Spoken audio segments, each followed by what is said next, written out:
Re-bienvenue sur l'orthophonie simplement. Je sais pas si tu as vu dans le titre de l'épisode, mais tu écoutes actuellement l'épisode 100 de l'orthophonie simplement. Fait que je vais prendre juste un petit moment ce matin pour célébrer ce moment-là qui est hyper important pour moi. 100 épisodes de podcast, c'est énorme. Je suis super fière et super reconnaissante d'être rendue ici, enregistrer cet épisode-là.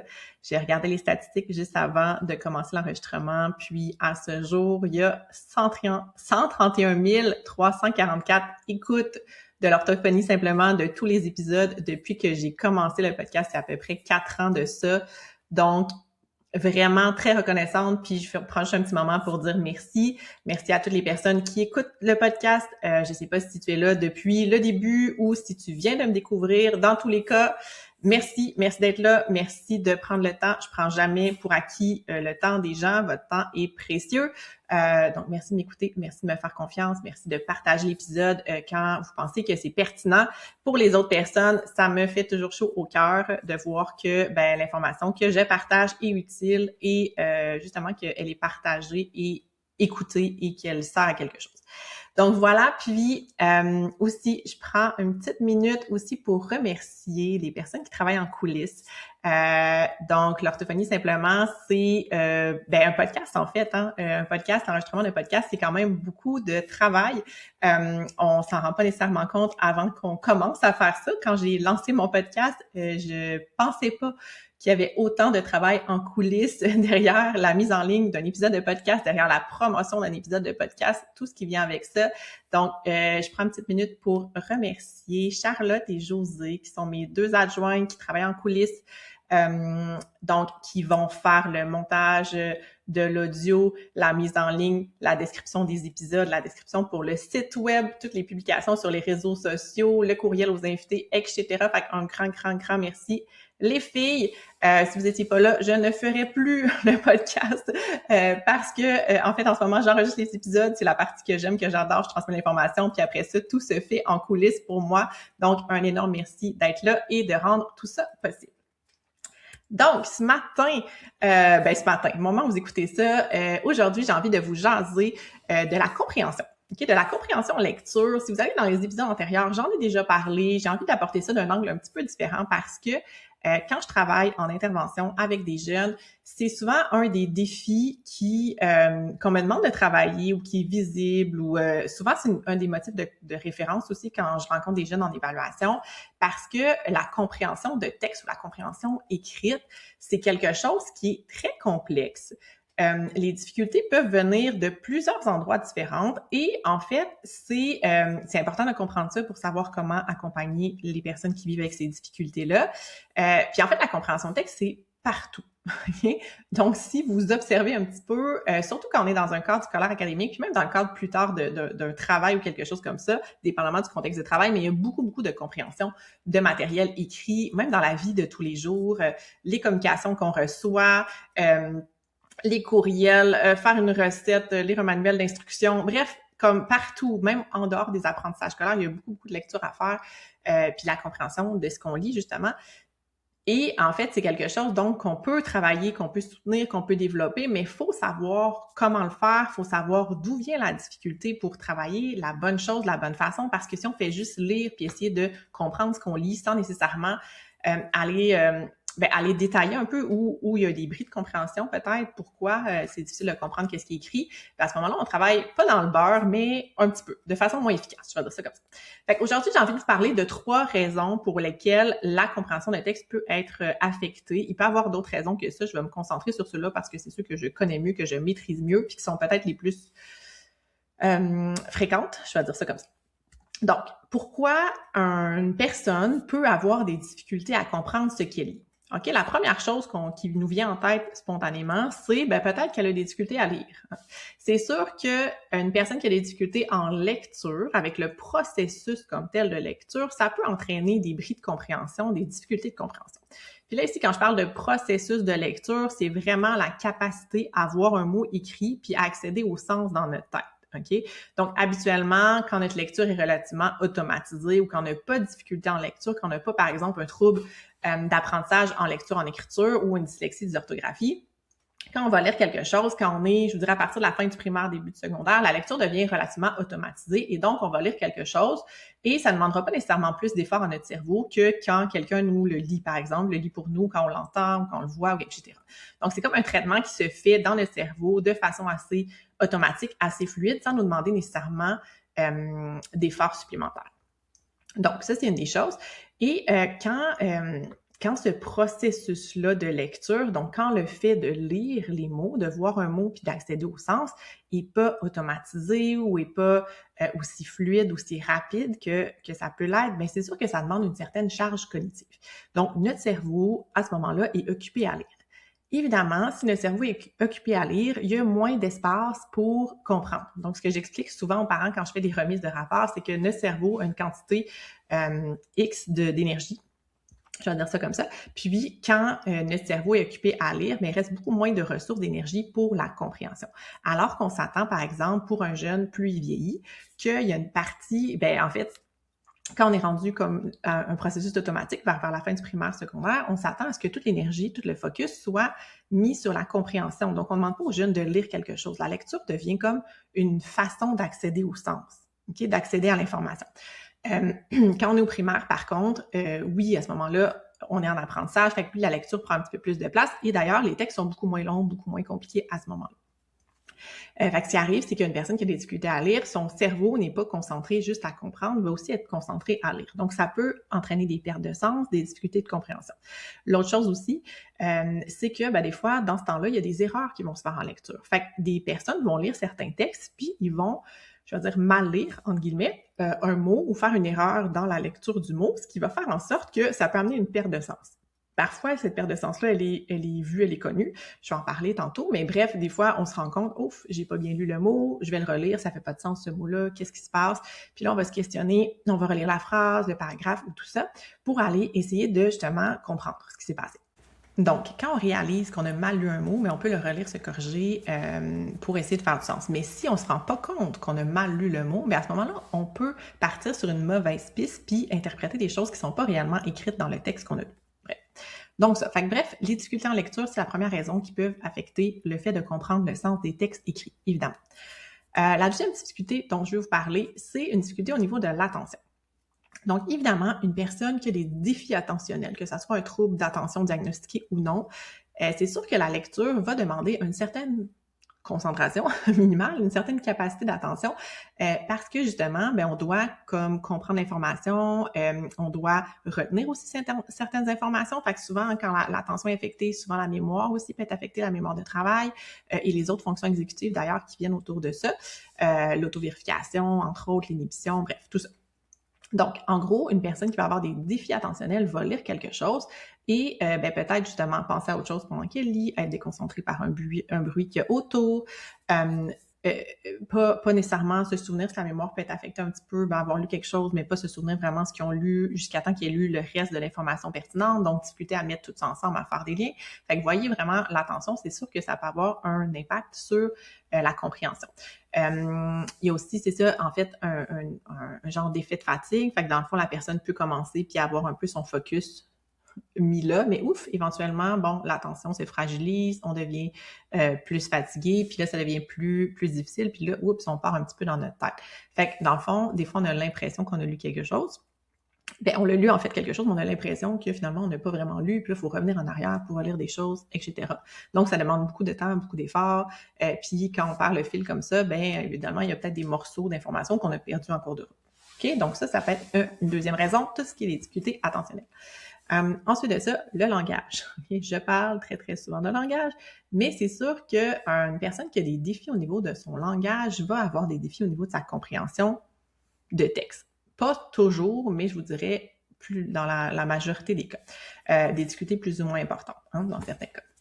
Donc, pourquoi le langage? En fait, c'est que quand on va lire quelque chose, en fait, on essaie de faire du sens avec ce qu'on lit. Donc, même si on est capable de lire sans difficulté, que ça ne demande pas nécessairement de charge cognitive, on ne fait pas d'erreur quand on lit, ça se peut que quand on lise, par exemple, il y a des phrases qui soient longues. Pour les personnes qui ont des difficultés langagières ou un trouble développemental du langage, par exemple, le fait d'avoir une phrase qui est très longue ou avec une structure de phrase qui est complexe, avec des éléments, peut-être des bouts de phrases qui sont inversés, des marqueurs de relations complexes, etc., ça peut faire en sorte que en fait, on perd de l'information, OK? Ou ils ne comprennent pas nécessairement le lien entre tous les éléments de la phrase ou les relations entre les différents morceaux de la phrase, donc ça va jouer au niveau de la compréhension. Sinon, il va y avoir tout ce qui est au niveau du vocabulaire, donc la compréhension du sens des mots. Des fois, en langage écrit, je parle souvent de ça, mais le niveau langagier à l'écrit est beaucoup plus élevé que le niveau qu'on va utiliser à l'oral.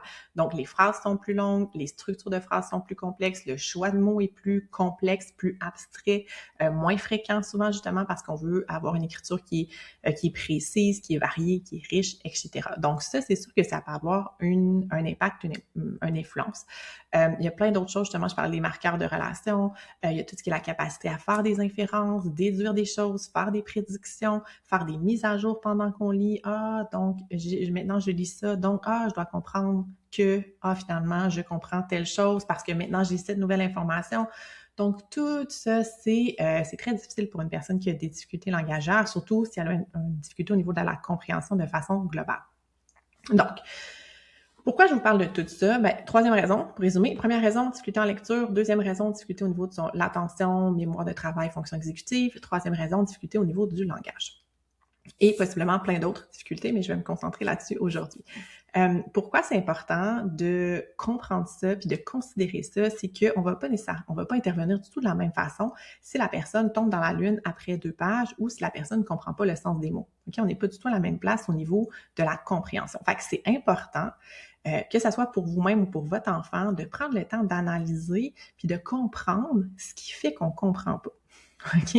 De décortiquer les bris de compréhension. Donc, j'ai lu quelque chose, là, je regarde ce que je comprends pas. Pourquoi je comprends pas? Qu'est-ce qui fait que je comprends pas? OK, j'ai-tu mal lu un mot? Faut-tu que je relise la phrase? J'étais-tu fatiguée dans mon cerveau en lisant, puis pouf, ça a comme passé de l'autre côté. Est-ce qu'il y a des mots qui sont compliqués dans cette phrase-là? Fait que c'est vraiment important de décortiquer. Puis pour aller voir ça, on peut justement voir, OK, mais quand on lit, mettons, avec une personne, je sais pas, moi, si c'est la lecture, mais on peut se dire, OK, si je lis le texte pour elle, est-ce que ça facilite sa compréhension? Donc, si oui, ça se peut qu'il y a des difficultés. Est-ce qu'il y a des erreurs pendant la lecture? Est-ce qu'il y a des hésitations? Est-ce que ça prend beaucoup de temps à lire? Plus, puis elle revient en arrière, puis elle s'auto-corrige, puis tout ça. Sinon, une personne qui a des difficultés attentionnelles, si on fait des petits mini-blocs, si on lit comme un petit paragraphe à la fois, est-ce que c'est plus facile? Si je suis dans une pièce où il n'y a vraiment aucune distraction autour, c'est sûr que quand on a de la difficulté attentionnelle, il y a des distractions qui viennent de notre propre cerveau, mais quand même, on peut essayer, OK, je réduis les bruits, je réduis les distractions, qu'est-ce qui se passe à ce moment-là? On sépare en petits morceaux, est-ce que c'est mieux? Est-ce qu'on note un effet de fatigue? Est-ce qu'on note que la personne, finalement, poup, est comme un peu partie, puis là, oups, elle revient. Fait qu'un peu de tout ça, le langage aussi, on peut valider, est-ce que les mots sont connus dans la phrase? Ouf, est-ce que les phrases plus longues sont moins bien comprises que les phrases qui sont plus courtes? Est-ce que la personne est capable de faire une petite synthèse, un résumé dans ses mots, de déduire des choses? Fait qu'on peut aller comme regarder tout ça en arrière pour nous aider à voir comment on va aider cette personne-là, comment on va l'accompagner. Ou comme personne, si vous êtes un adulte ou un jeune adulte, qu'est-ce que vous allez faire pour soutenir votre propre compréhension, puis comment vous allez remarquer, en fait, qu'est-ce qui nuit, puis travailler sur ces aspects-là. Donc, ce que je vais vous donner un peu des pistes en vrac, mais j'en ai déjà un petit peu parlé en cours de route là, pendant que je donnais les explications, mais c'est sûr que une personne qui a des difficultés plus avec sa lecture, c'est sûr que il y a 2 aspects. On veut soutenir la lecture. Quand on a besoin de comprendre, ça veut dire qu'on pourrait lire pour la personne. On pourrait éventuellement utiliser une synthèse vocale qui lit pour la personne parce qu'on veut s'assurer qu'elle a accès au sens des informations puis que c'est pas juste la lecture qui a un impact. Mais si on veut quand même favoriser l'automatisation de la lecture, je vais dire ça comme ça, c'est sûr que lire, l'exposition au mot écrit va aider, mais j'en ai parlé beaucoup dans des épisodes antérieurs sur justement l'apprentissage de la lecture, comment ça se passe concrètement dans le cerveau, le processus de lecture. Mais en fait, c'est de voir, OK, dans le fond, l'exposition au mot écrit soutient l'apprentissage de la lecture, donc favorise le fait que la lecture devienne éventuellement plus automatique, plus fluide. Donc, ça peut être de lire avec une personne, ça peut être d'utiliser des outils qui font justement de la lecture, une genre de synthèse vocale, donc on voit le mot écrit puis on l'entend. Donc, il y a plein d'outils comme ça qui peuvent être qui soutiennent la lecture, l'apprentissage de la lecture. Ça pourrait être de faire de la lecture à haute voix avec notre enfant, notre adolescent, que la lecture soit faite à haute voix, qu'on arrête quand il y a des mots qui sont peut-être mal lus, de l'amener à relire soit on pointe, soit nous on relit le mot correctement, fait que l'amener un peu à prendre conscience des mots peut-être qui sont mal lus ou des erreurs aussi en lecture, relire les mots avec eux. Fait que tout ça, en fait, de l'exposition plus, ça va soutenir, ça va favoriser l'automatisation de la lecture. Puis oui, on peut aller vers quelque chose de plus compensatoire quand on veut s'assurer que le sens soit compris, okay, dans certains contextes. Donc, il y a tout cet aspect-là qui peut être important. Puis, ben, c'est sûr que pour moi, la lecture dans le plaisir ou la lecture fonctionnelle reste hyper importante. Donc, oui, la lecture, pas nécessairement à tout prix, pas nécessairement au point de s'obstiner avec son jeune à chaque jour. On veut pas ça. Mais est-ce qu'on est capable de trouver quelque chose qui l'intéresse? Est-ce qu'on est capable de trouver quelque chose qui est fonctionnel, qui va nourrir ses intérêts, lire sur un sujet qui le passionne, par exemple? Ça prend des choses comme ça, ou avoir, encore une fois, comme je disais, une lecture qui est supportée, fait qu'avec une synthèse vocale, donc à ce moment-là, tu as accès aux informations, mais c'est pas quelque chose qui est hyper exigeant, puis peut-être choisir les moments où on fait la pratique de lecture, entre guillemets, où on demande la lecture. C'est sûr que c'est hyper exigeant pour les jeunes quand ils sont à l'école, de travailler, de faire toute leur journée au niveau scolaire académique, quand justement ils ont des difficultés d'apprentissage en plus. Donc, c'est sûr qu'avoir une période de lecture de soir, ça l'ajoute un petit peu là-dessus. Fait que faire des périodes courtes, choisir des moments peut-être où c'est plus tranquille au niveau scolaire académique pour aller soutenir la lecture, pour pas ajouter quelque chose par-dessus leur pile ou utiliser des choses qu'ils ont déjà, fait qu'ils ont un exposé à faire, ben on peut les aider, on peut chercher avec eux en ligne, trouver des informations en lien avec le sujet dont ils parlent à l'école ou un sujet, c'est ça, quelque chose qui est relié peut-être aux apprentissages scolaires, ça peut toujours aider. Donc, voilà. Sinon, c'est sûr que, tu sais, pour tout ce qui est attentionnel, ben il n'y a pas de magie, là, dans le sens ça va être réduire, tu sais, on peut s'assurer minimalement que l'environnement autour ait pas beaucoup de distractions. Lire dans le salon pendant que tout le reste de la famille est autour, puis qu'on prépare le souper, puis qu'il se passe plein d'affaires, ça se peut que ça soit pas la meilleure chose pour le jeune à ce moment-là. Fait que bref, choisir des endroits peut-être qui sont plus calmes, à la limite avoir des coquilles pendant les périodes de lecture, faire des petites périodes de lecture courtes. Encore une fois, on sait que tout ce qui est au niveau attentionnel, c'est souvent beaucoup plus facile pour tout le monde, en fait, là. C'est beaucoup plus facile de lire quelque chose qui nous intéresse, mais peut-être encore plus pour les personnes qui ont un déficit d'attention. L'intérêt est très important dans leur faculté, capacité à rester concentré, l'intérêt ou la motivation. Donc, justement, encore une fois, le choix de ce qu'on va faire lire à la personne peut être super important. J'ai accompagné, moi, un jeune qui, justement, aimait pas du tout lire là, des romans, tout ça, mais lisait l'actualité, par exemple, parce que c'était quelque chose qui l'intéressait. Donc, lisait vraiment les journaux avec son père à ce moment-là, en lien avec l'actualité, puis il discutait de ça. C'était quelque chose qui l'intéressait, c'était court, c'était spécifique, ça allait dans ses intérêts, donc c'était comme une des façons pour lui de lire dans son quotidien. Fait qu'est-ce qui pourrait amener votre jeune à lire? Ça peut être des jeux, des fois, dans lesquels il y a la lecture. Bref, quand on y va avec la motivation, l'intérêt, ça l'aide aussi vraiment beaucoup dans tous les cas de figure. Donc ça, sinon, une des choses qui est vraiment importante, c'est que la compréhension de texte, comme je l'expliquais tantôt, il y a comme plusieurs éléments qui vont faire en sorte qu'on comprenne le texte. Puis souvent, quand on va travailler la compréhension de texte, on va stimuler de façon globale. T'sais, on va lire, puis on va essayer de comprendre, puis on va demander à la personne « Ah, qu'est-ce que tu as compris? » pour essayer de voir qu'est-ce qu'elle a compris, qu'est-ce qu'elle n'a pas compris, qu'est-ce qui bloque, tout ça. Puis en fait, on s'attarde pas beaucoup aux petits sous-éléments qu'on peut aller soutenir, travailler, stimuler. Fait que dans le fond, puis on n'est pas obligé, nous on le fait en rééducation, quand je travaille en rééducation avec des jeunes, je vais travailler ces différents aspects-là pour apprendre aux jeunes à utiliser des stratégies pour bien comprendre les différents aspects dont je vais vous parler, puis après ça on l'intègre plus dans des textes, puis après ça j'apprends aux jeunes à prendre conscience de ça. « Hey, regarde si t'as pas compris parce qu'il y avait un marqueur de relation compliqué, puis t'as pas bien compris le lien entre les deux phrases, ce genre de choses-là. » Tu sais, c'est sûr que vous êtes un parent ou un enseignant ou un intervenant, un intervenant peut-être, mais si vous travaillez, si c'est pas dans votre domaine d'expertise, c'est sûr que vous irez peut-être pas aussi en profondeur que ça. Mais gardez en tête ces aspects-là, puis essayez de les soutenir au travers d'une activité qui est agréable justement avec votre jeune, au travers d'un jeu dans lequel il y a des petites phrases à lire, des petits paragraphes à lire, au travers justement de la lecture qu'il doit faire anyway chaque soir pour l'école, du roman qu'il doit lire pour faire son exposé, etc. OK? Fait qu'essayez peut-être de prendre conscience de ça, puis de le stimuler dans ce que vous faites déjà avec lui. Donc voilà, fait que là-dedans, il y a ce qui est, justement, j'en ai parlé déjà, tout ce qui est les marqueurs de relation. Donc, les marqueurs de relation, c'est les petits mots qu'on utilise pour faire des liens entre les phrases, OK? Fait que ça peut être, ou les connecteurs, bref, on pourrait, fait que mettons, je pourrais dire lorsque.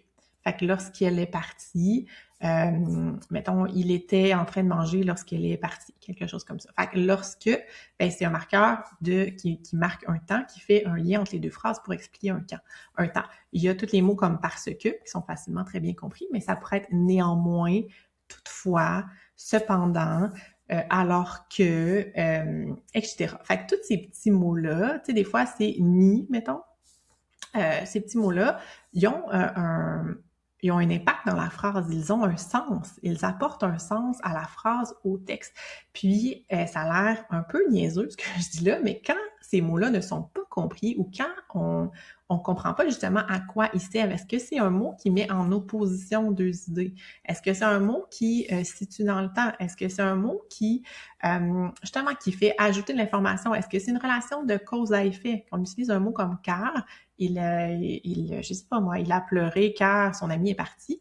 Ben c'est une relation de cause à effet. Fait que le corps, il y a un sens dans ce genre de phrase-là. Puis ça arrive quand même souvent que les jeunes ne comprennent pas ce sens-là. Des fois, ils vont le déduire pour des mots simples comme ça parce que ce genre de mots-là.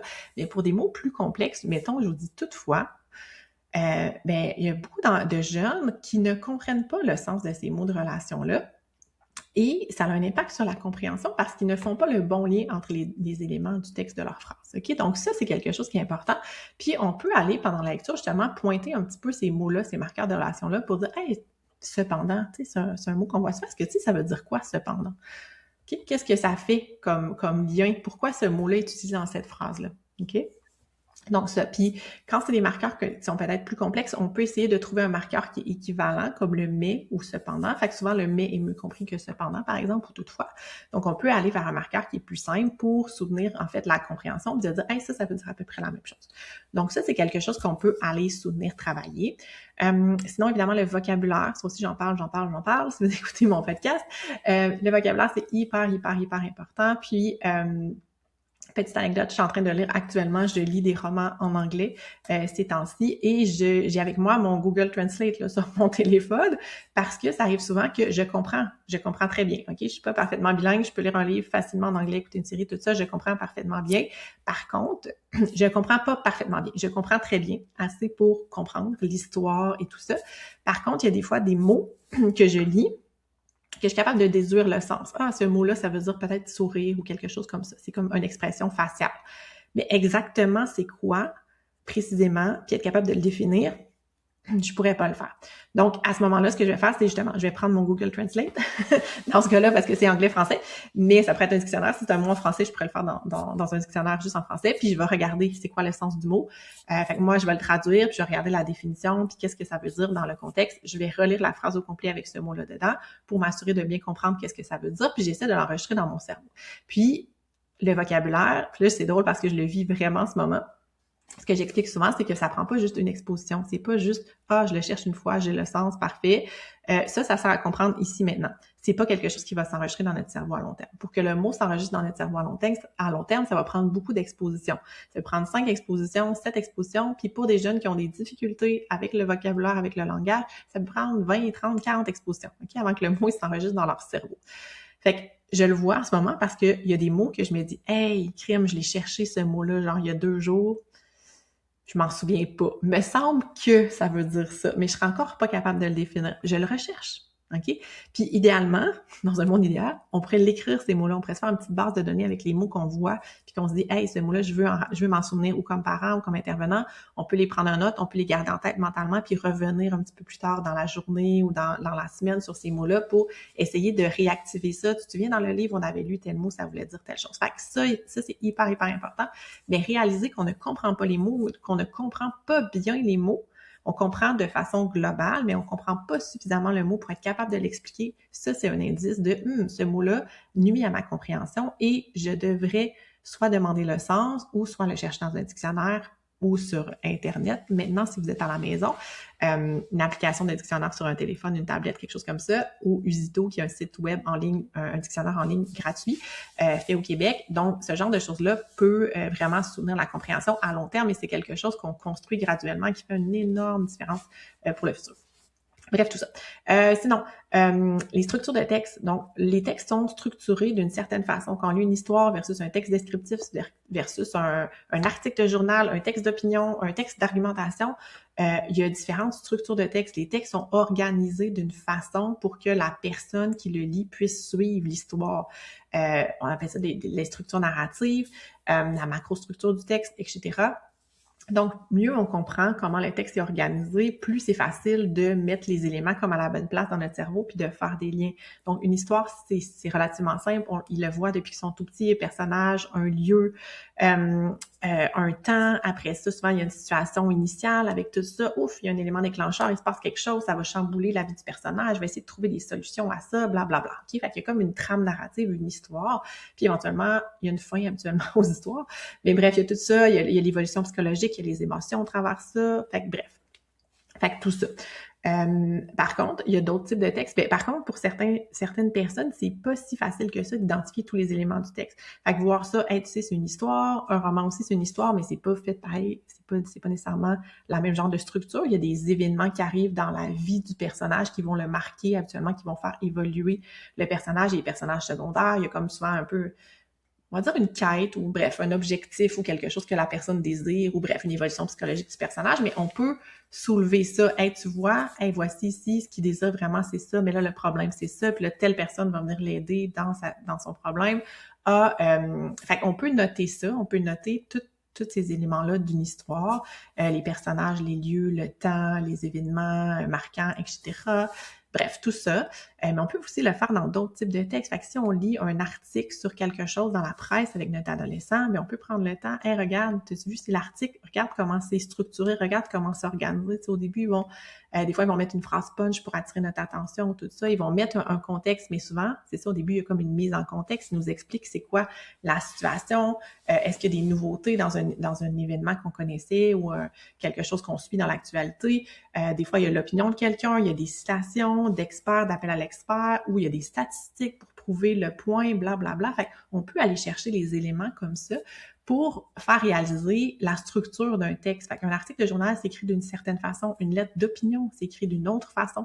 Fait que revoir ces structures-là avec eux, c'est important, c'est utile, puis ça peut aider la compréhension parce qu'on sait, on a comme une attente de qu'est-ce qu'on va lire, qu'est-ce qu'on a comme information, puis qu'est-ce qui est relié ensemble pour s'assurer qu'on comprenne toute l'information. Fait que parler aussi de la structure du texte, c'est important, c'est quelque chose qu'on peut faire, comparer des textes ensemble, comment ils sont structurés un versus l'autre, c'est des choses qu'on peut soutenir, stimuler, dont on peut parler avec nos jeunes. Sinon, bien entendu, on parle souvent de ça, mais tout ce qui est les inférences, les prédictions, les déductions, il est triste parce que il se sent coupable, parce que, hey, je pense qu'il va faire ça, qu'est-ce que tu penses qu'il va arriver après, ou est-ce que tu penses qu'elle était, je sais pas, il y a quelqu'un qui a perdu quelque chose, hey, tu penses que ça pourrait être où? Ah, on sait qu'il a perdu ça, il a cherché telle place, tu penses que ça pourrait être où, toi? Fait aller amener l'enfant à réfléchir, à utiliser les indices qui sont dans les textes, dans les histoires pour aller plus loin, pour aller faire des réflexions, etc. Fait que toutes ces inférences-là, on peut aller soutenir tout ce qui est justement l'argumentation, la justification aussi dans ce modèle-là. Fait qu'avoir vraiment une discussion pendant qu'on lit quelque chose ou après que la personne a lu quelque chose, pour dire « Hey, toi, t'en penses quoi? Pourquoi tu penses que lui pense de cette façon-là? » Fait que d'aller comme jaser autour de ce qu'on lit, ça aussi, c'est hyper riche et pertinent. Puis une des affaires, je dirais, le plus importante, je vais finir avec ça, parce que je pourrais en parler bien longtemps, tout ce qui est la capacité de synthétiser de l'information. Synthétiser de l'information, c'est quelque chose qui est très, très complexe au niveau cognitif. OK? Donc, synthétiser l'information, c'est-à-dire, je lis quelque chose, je consomme quelque chose, j'écoute quelque chose, et j'arrive à résumer ça dans mes mots à moi pour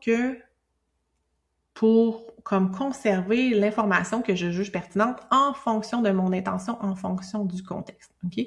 Donc, par exemple, je dois lire un roman pour l'école, Et à la fin, je dois faire des résumés de chapitres. Des fois, on me demande de faire ça. Ou je dois à la fin répondre à des questions. Tu sais, je vais avoir tout lu, puis là, je vais avoir une évaluation, puis je vais devoir répondre à des questions sur le livre que j'ai lu.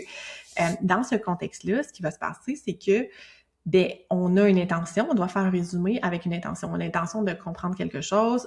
On préfère des synthèses, des résumés aussi parce qu'on doit étudier. Hein, j'ai toutes mes notes d'histoire, j'ai une évaluation. Je dois comprendre l'information, je dois retenir ce qui est le plus important, le plus pertinent, parce que je vais être questionnée sur cette matière-là plus tard. OK? Ce genre de choses-là. Compréhension de texte, la même chose. Je lis un texte, il y a des questions qui viennent après ça, il faut que j'aie compris mon texte parce que après ça, je dois répondre aux questions. Fait que faire une synthèse de l'information, c'est des stratégies qu'on enseigne à l'école, fais un petit dessin dans la marge, écris des mots-clés à côté, essaie de résumer ça dans tes mots, blablabla. C'est hyper difficile, c'est hyper complexe au niveau cognitif, puis je trouve, comme professionnelle, comme intervenante, qu'on n'apprend pas assez à nos jeunes à faire ça, qu'on prend pour acquis, qu'on leur donne 3-4 exemples modèles, puis qu'ils sont capables de le faire, alors que c'est faux. Que faire une bonne synthèse d'informations, choisir les idées principales qui sont pertinentes, les écrire ou les reformuler dans nos mots d'une façon claire, précise, qu'on puisse comprendre quand on relit ou que quelqu'un d'autre peut nous comprendre, c'est hyper complexe. Donc ça, c'est quelque chose vraiment, vraiment, vraiment qu'on soutient, qu'on stimule, qu'on accompagne, qu'on fait avec eux.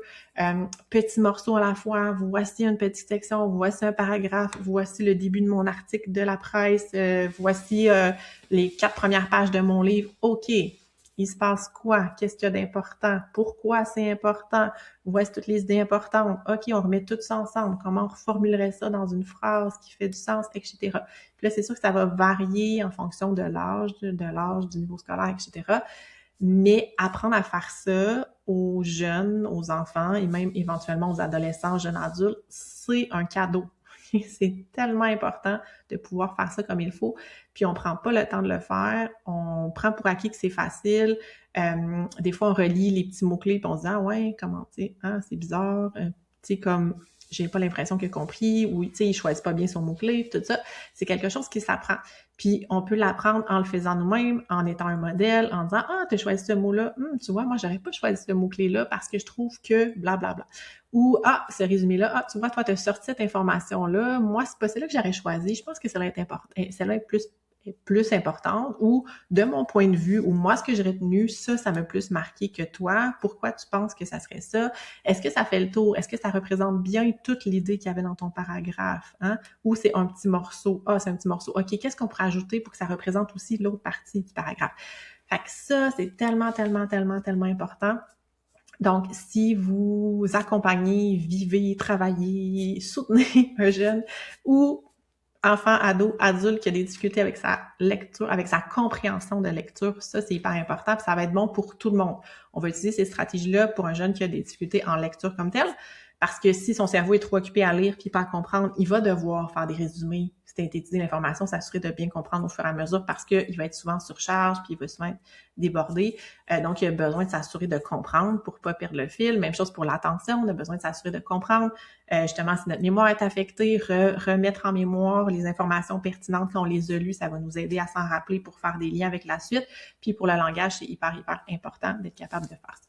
Donc, voilà. Fait que ça, c'est un de mes trucs que je travaille systématiquement avec toutes les personnes qui ont des difficultés au niveau de la compréhension de texte et qui peut se faire au quotidien, dans la vie de tous les jours, en discussion, vraiment plus naturel, échange vraiment avec les jeunes. Donc, ça, je vous invite vraiment, vraiment à faire ça.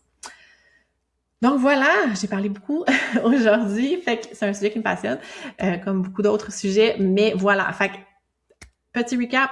Si on a des difficultés en compréhension de texte, en compréhension écrite, on essaie de voir pourquoi, d'où vient la difficulté, si c'est la lecture, si c'est le langage, si c'est la concentration, l'attention, etc., ou autre chose à la limite. Après ça, c'est ça, on essaie de faire des petits mini-tests pour aller voir. On soutient certains aspects pour voir, ça l'aide-tu quand je fais ça? Ah, si il connaît ce sens de ce mot-là. Ah, si j'explique ce mot-là, est-ce qu'il comprend maintenant plus ce petit marqueur de relation? Est-ce qu'il comprend le sens de la phrase? Est-ce qu'il est capable de faire des déductions? Bref, un peu tout ça, si je fais des petites périodes, ça l'aide-tu? Fait que tout ça, on essaie de voir un petit peu, là. Vous n'êtes pas professionnel, vous n'allez pas faire une évaluation, mais vous êtes quand même capable de faire ce genre d'observation-là pour essayer de voir d'où vient la difficulté un petit peu plus.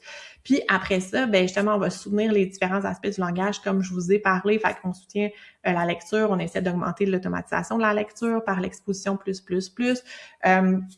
On regarde les phrases. Est-ce que les phrases sont trop longues? Est-ce que on doit revenir peut-être à une phrase qui est plus courte, enlever des éléments peut-être superflus dans la phrase, comprendre le cœur de la phrase, après ça, rajouter des informations?